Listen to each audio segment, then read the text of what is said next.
시라고 느껴진다면 공부해보세요. 100개 판매 이력 있는 이 상품도 진행해볼게요. 돈을 투자하는 건 투자가 아니고 투기라고 저는 생각합니다.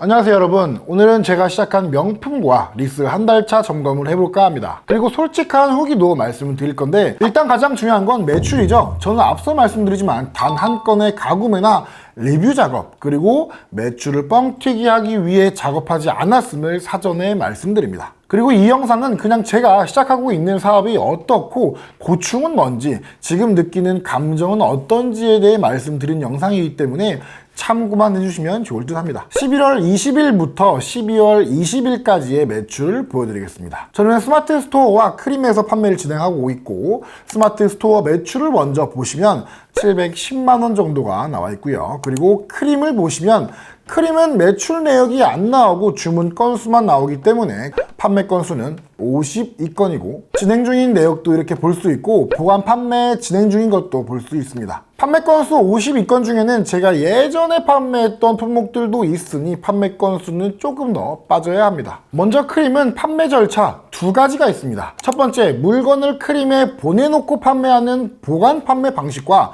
두 번째는 판매가 되었을 때 크림으로 보내는 방식입니다.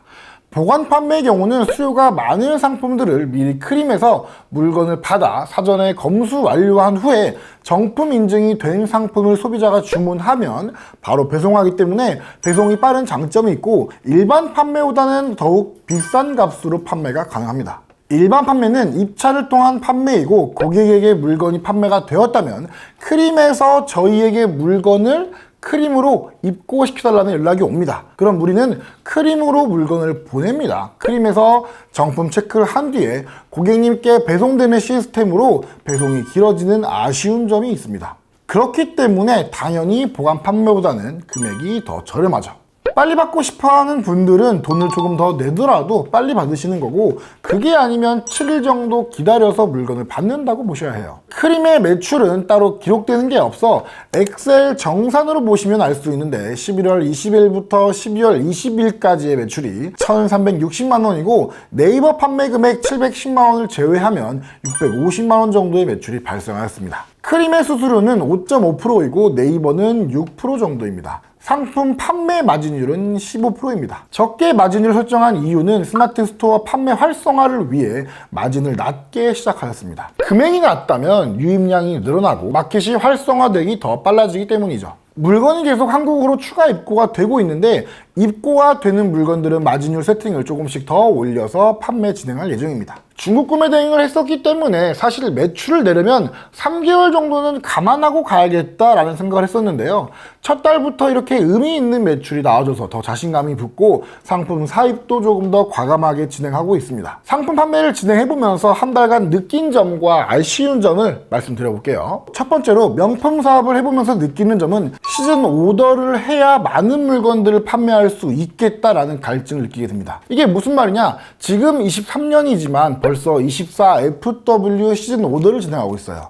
빠르면 1년 뒤에 물건을 주문한다는 거죠. 시즌 오더는 미리 나올 물건들에 대한 금액을 지불하고 원하는 수량만큼 많이 구매할 수 있는 장점이 있지만, 단점은 돈이 많이 묶인다는 거죠. 그리고 제가 진행한 건 스탁 오더라고 물건이 있는 상품들 중에서 주문을 하는 형식이다 보니까 인기 상품을 한 번에 20개, 30개씩 사오는 게 어려워요. 돈이 많이 묶이게 되는 시즌 오더는 저에게는 부담이 크기 때문에 스탁 오더로 진행했고요. 그 과정 중에 정말 수많은 브랜드를 알 수 있었고 공부할 수 있었습니다. 그래서 1년 정도가 되면 스탁 오더까지 진행해야겠다 생각을 하고 있습니다. 그렇다면 뭐가 아쉽냐? 구매 대행 셀러로서 돈이 묶여 있다라는 게 조금 아쉽다라는 거. 구매 대행을 할 때는 고객님께 주문이 들어오면 그때그때 주문을 넣는 형식이어서 돈이 많이 묶이지 않았으나, 스탁 오더는 짧게는 7개월, 길게는 1년의 돈이 묶인다는 점이 살짝 아쉽습니다. 두 번째, 판매할 상품이 모자르다.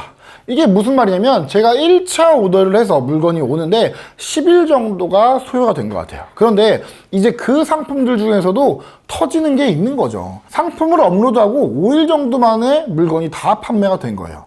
내가 사입해온 수량은 10개였는데요. 부랴부랴 2차 주문을 하려고 하였는데 내가 마음만 먹는다고 해서 바로 주문이 뚝딱 되는 게 아니에요. 제가 명품을 주문하는 부티크에는 최소 주문 금액이라는 게 있어요. 그 금액을 맞추려면 또 여러 가지의 브랜드를 공부해야 하고 단가도 다 맞춰봐야 해서 시간이 걸리거든요. 결국 1차 주문 물량이 끝나고 2차 주문 상품이 들어올 때까지 15일 정도 소요가 된 것 같습니다. 그래서 지금 첫 달 매출이 더 잘 나올 수 있었으나 물건이 오는 시간과 상품 고르는 시간으로 지연이 길어졌고 3차로 주문 넣은 품목들은 저번 주에 막 도착하였습니다. 그래서 두 번째 단점은 뭐냐?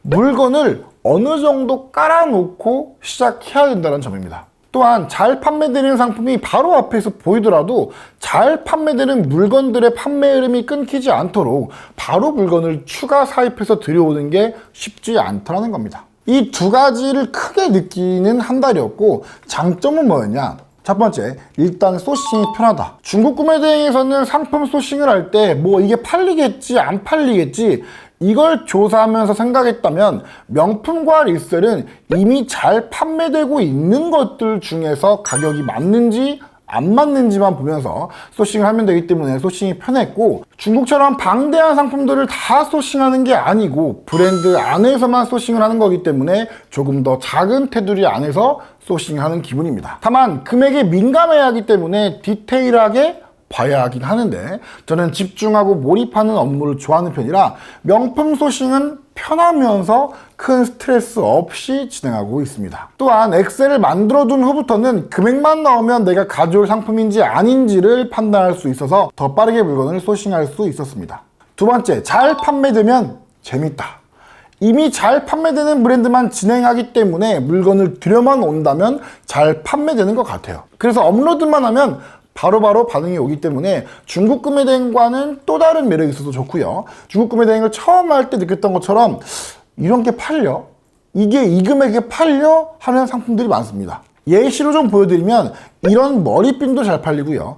목걸이도 잘 팔리고요. 그리고 팔찌도 잘 팔립니다. 그리고 옷은 뭐 말할 것도 없죠. 이번에는 겨울이 다 지나가서 아쉽게 제가 몽클레어 패딩 같은 거 가져와서 판매할 수 있는 품목들이고 단가도 높아서 매출도 많이 나오지만 겨울이 끝나가는 상황이라 무리하게 패딩은 이제 사입을 안 하고 있어요. 내년에는 몽클레어 패딩을 쭉 쌓아놓고 판매를 진행해야겠죠. 세 번째, 단가가 높다. 구매 대행에서도 항상 말씀드린 것처럼 객단가가 높아야 된다 말씀드렸죠. 잘 팔리는 3, 40만 원대 제품들은 중국 구매 대행으로 치면 크레인이나 톰백 저울이나 이런 무거운 것들 투성이었으나 명품에서는 이 조그만한 머리핀도 3, 40만 원 하기 때문에 객단가는 높지만 부피가 작습니다. 그래서 가장 큰 장점은 창고에 쌓아두기 좋다라는 거예요. 2천만 원, 3천만 원 사입을 해와도 상품 진열 때 한두 칸밖에 차지 않아요. 보관하기도 용이하고 객단가가 높으면 수익 마진율 퍼센트는 조금 적더라도 판매되는 마진 금액은 꽤 크다 보니 쏠쏠합니다. 이렇게 한 달간 느낀 장단점을 소개해드렸어요. 다음 달에도 성장한 매출로 소개해드리겠습니다. 그렇다면 업무 방식은 어떤지 한번 말씀드려보겠습니다. 저는 첫 달을 어떤 식으로 보냈냐, 하이엔드 명품 판매 루트를 찾고 있었기 때문에 하이엔드 명품, 즉 에르메스, 루이비통, 샤넬은 판매를 진행하지 않은 상태였고 전략은 오히려 중저가 브랜드로 가보자 였습니다. 그래서 미우미우, 스톤아일랜드, 가니, 꾸레주, 비비안 이런 브랜드를 주로 취급했습니다. 구매 방식은 부티크를 통한 주문과 봇 프로그램을 통한 공홈 구매, 슈프림이나 스투시, 그리고 전에 영상에서 업로드해드렸던 것처럼 일본 바잉 품목까지 판매를 진행했어요.